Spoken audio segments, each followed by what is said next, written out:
Bienvenidos alumnos a un nuevo video o una nueva grabación sobre un PowerPoint, en este caso para hablar de equilibrio en solución acuosa, equilibrio iónico, pH y los conceptos de ácidos y bases tanto fuertes como débiles. Vamos a hacer una introducción diciendo brevemente qué tipo de sustancias son ácidos y qué tipo de sustancias son bases. Lo que conocemos desde nuestras propiedades organolépticas, ¿no? La utilización de las sustancias en la vida cotidiana, sabemos que un ácido tiene sabor agrio, que son corrosivos para la piel, si nos hemos quemado en algún momento con algún ácido, son capaces de enrojecer ciertos colorantes vegetales, ¿no? Como por ejemplo puede ser el jugo del repollo colorado, ¿no? En presencia de una sustancia ácida se pone rojo. Disuelven sustancias como por ejemplo el sarro y también atacan a los metales desprendiendo hidrógeno. ¿Sí? ¿Quién no tuvo alguna vez un problema con taparse la serpentina de un calefón? Y bueno, se usaban soluciones de ácido para atacar, para disolver el sarro. El problema es que ataca también al metal, ¿no? Y pierden sus propiedades o se neutralizan al reaccionar con bases. Por otro lado, las bases tienen sabor amargo, son suaves al tacto, o sea, aspecto jabonoso, pero corrosivos para la piel, tiñen de azul algunos colorantes vegetales, el mismo repollo colorado tiende a dar ese tipo de soluciones azules en presencia de bases. Precipitan las sustancias que fueron previamente disueltas por los ácidos, disuelven grasas y por esta razón la gran mayoría de las sustancias limpiadoras son sustancias básicas y se neutralizan o pierden sus propiedades al reaccionar con ácidos. Yendo propiamente a algunas definiciones y algunas teorías, comenzamos con la teoría ácido-base de Arrhenius, planteada en 1883, que dice que ácido es toda sustancia que contiene hidrógeno en su fórmula, acá tenemos el ejemplo del ácido clorhídrico, y que en solución acuosa libera protones o hidronios. ¿Sí? Este es el ion hidronio, ¿sí? Y el protón es hidrógeno más. ¿Sí? El ion hidronio podemos considerar que es el protón hidratado, por eso vamos a hablar indistintamente de protones o de hidronios. Mientras que base es toda sustancia que contiene oxidrilos en su fórmula y libera en solución acuosa iones oxidrilos. ¿Cuál fue la limitación de esta teoría? Había algunas sustancias con propiedades básicas que no contienen iones oxidrilo y solamente se limita a soluciones acuosas y hay reacciones ácido-base que no ocurren en solución acuosa. Por lo tanto, se necesita ampliar esta definición. Bien, entonces, la teoría propuesta por Bronsted y Lowry en 1923, donde generaliza, amplía la definición de Arrhenius y dice que ácido es toda especie que tiende a ceder protones o ion hidronio, mientras que una base es toda sustancia con tendencia a captar protones o ion hidronio. Como estamos viendo acá en el ácido acético, reacciona con el agua, entonces se trata de un ácido porque le cede protones al agua y bueno, la sustancia ha perdido protón. Hay una transferencia de protones del ácido hacia el agua. Por lo tanto, con esta nueva definición, el agua se está comportando como una base porque tiende a captar ese protón. Después vamos a hablar de la presencia de estos pares ácidos-base conjugados. Mientras que acá tenemos una base que no es una base de Arrhenius, o sea, no cumple con las condiciones de Arrhenius, sino que tiene la capacidad de captar protones. El amoníaco reacciona con el agua captando protones del agua, ¿sí? Y liberando entonces oxidrilo. En este caso el agua se está comportando como un ácido porque le libera protones al amoníaco, que es una base.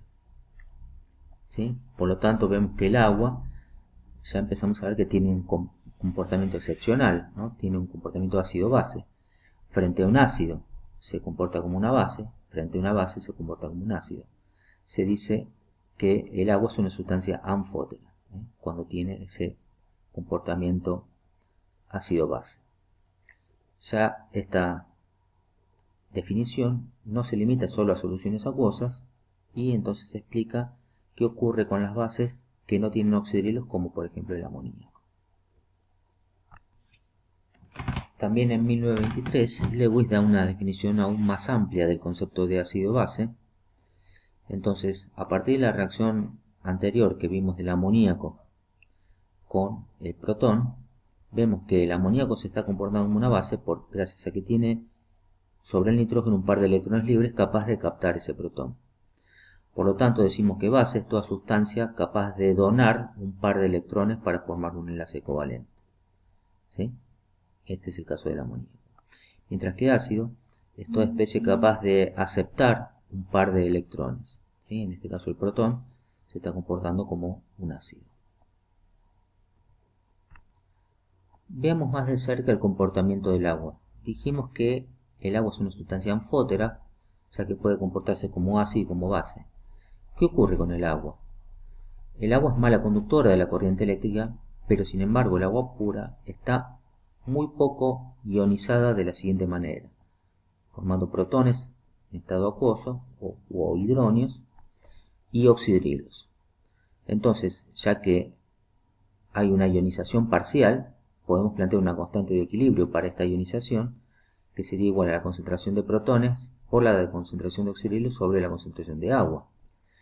Pero sabemos que en las expresiones o en las reacciones que alcanzan un equilibrio, las concentraciones de las sustancias puras, líquidos puros o sólidos, son constantes. Entonces, dichas concentraciones pueden involucrarse dentro de la constante de equilibrio y aparece una nueva constante que se llama constante o producto iónico del agua, llamado K-agua o más conocido como KW, que directamente es la concentración de protones por la concentración de oxidrilos.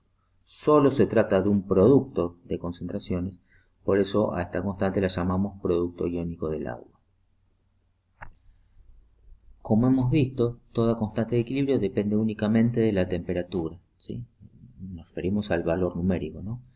En este caso, a 25 grados para el agua pura, KW, la constante producto iónico del agua, vale 1 por 10 a la menos 14. O sea que la concentración de protones por la concentración de oxidrilos toma ese valor, 1 por 10 a la menos 14.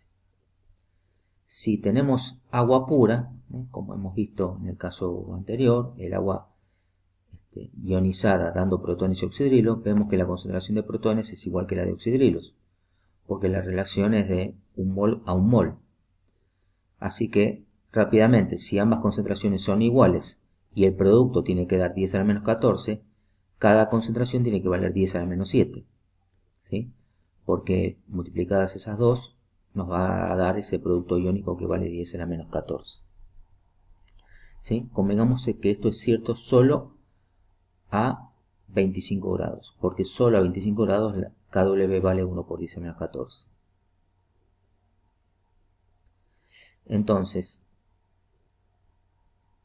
tenemos que la concentración de protones, despejando, se podría calcular como KW, o sea 1 por 10 a menos 14, dividido la concentración de oxidrilos, o viceversa, la concentración de oxidrilos podría calcularse como KW dividido la concentración de protones.